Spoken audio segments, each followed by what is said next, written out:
This is Ryan Elliott for Boxing Social in association with Betfred. I'd like to be joined by WBO middleweight champion Demetrius Andrade here in America. Demetrius, first and foremost, how are you, mate? I'm doing great, man. Ready to rock and roll. Come Friday night, Demetrius Andrade versus Jason Quigley. Well, come on to the fight. Firstly, beforehand, nice little moment for yourself. The WBO came up and presented you with your ring for 5 world title defenses. Just hoping you could show the camera the ring and talk us through it a little bit. Yeah, I mean, my first world title was with the WBO at 154 pounds, and currently now 160. I fought 2 times with the 54, and now 5 times with the WBO at 160. Well, come on to your name always being linked with this, that and the other and things not maybe coming off, but the man in front of you is Jason Quigley. How much do you watch of your opponents before fights like this, Demetrius? I mean, usually like the week of, I start tuning in a little bit more, but throughout camp, I'm just focused on what I need to do, staying sharp, focus on my body, my health, my mind, and everything changes when you get in there with somebody. So it's not really too much studying on my part, but I'm good at adjusting and making adjustments, of course, and yeah, we're good. From what you have seen of Jason, what do you make of him as a fighter? What are you expecting him to bring on Friday? I mean, I don't know what he's going to bring. I'm on my end, I'm hoping he brings the best Quigley there is, because that's going to bring out the best in me, of course, as well, and going to put on a great fan favorite fight.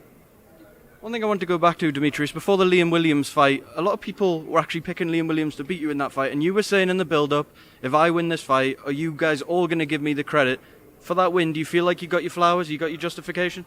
I mean, listen, Liam Williams was one of the best out there in the UK, and I might have got it, might have not be getting it, but at the end of the day, the people that know boxing and respect boxing, that knows at the end of the day who Demetrius Andrade is and the skills and the talent that I have and what I want to do to showcase him, these other people got to step up to the plate. But yeah, of course, Obviously, your quest for a big fight with Eddie hasn't quite came to fruition yet. I spoke to Eddie before, and he said he feels like he has to take some responsibility for that. Are you going to be putting that pressure on him, and have you put that pressure on him as well? He's got to be delivering this kind of a fight. Of course, there's pressure on him. I mean, at the end of the day, it's a business for him. He has a lot going on himself with other fighters, and then it's me. It's about I got to worry about me and what I have to do and what I have to do in the ring. So that's continue to win, put on a great performance as well, and. Either way, if I put on a good one, if I put on a bad one, it doesn't make a difference of me fighting these guys. At the end of the day, yeah, Eddie and the zone, of course, Matchroom has to stop putting whatever they need to put together to make these fights happen, because the fountain of youth is not forever. We as the media were always throwing the same question at you. Do you want to face Golovkin? Do you want to face Charlo? Do you want to face Canelo?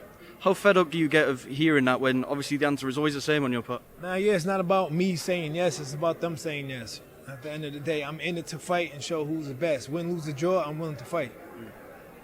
Obviously a 2-weight world champion, a phenomenal achievement by all accounts, but if a unification ever came and the day did come where you decided you didn't want to fight anymore, would that be enough for you to have fulfillment from what you've achieved so far? I'm not there yet. I'm still in the prime of my career, and at the end of the day, when that time comes, we'll get to that time. Right now, I'm still tall, black, and handsome, of course. I'm young, and I'm in best shape of my life, and I'm ready to fight. Let's talk about the fight on Friday then. We're expecting a good travelling crowd. Are you expecting it to be quite a spicy atmosphere in there?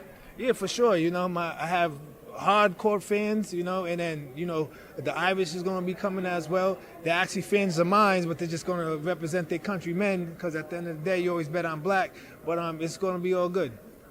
One last thing I want to get your thoughts on. We saw at the WBC convention yesterday, it appears Canelo is going to go to cruiserweight now and face Canelo-Makabu. What do you make of that as a fight, Demetrius? I mean, like I said before, all due respect to Canelo, and as far as you have to work hard for him to beat people, you know what I'm saying? It's not easy, but you're picking the weakest fighters in the weakest divisions and saying I'm the most legacy fighter out there. It's he has the power to do that. Quite a sentimental feeling around this fight for you. I've just seen the commissioner that signed your first ever pro papers here. That must be a nice thing for you. But also, I saw the photos of you with Micky Ward as well. Micky speaks very highly of you. I wanted to ask you about that relationship. How long have you known Micky? I mean, Micky and I are from New England, so, we crossed paths as I got a little older, and, me doing what I need to do to, even have the opportunity for Micky to even know me because he was like already a high professional fighter and doing his thing, and then now I worked my way up. But me and Micky, his relationship is great. You know, I respect him, he respects me, and you know, I wish I had a chance to step in the ring and spar with him. But a lot of other guys I have done, but you know, I'm a lot younger than Micky at that time. Is there anything Micky's told you over the years that really sticks by you? Nah, just, you know, just be you. At the end of the day, be you, and don't let this game, you know, tear you apart, because it can. Demetrius Andrade, thank you as always for making time for Boxing Social, and best of luck.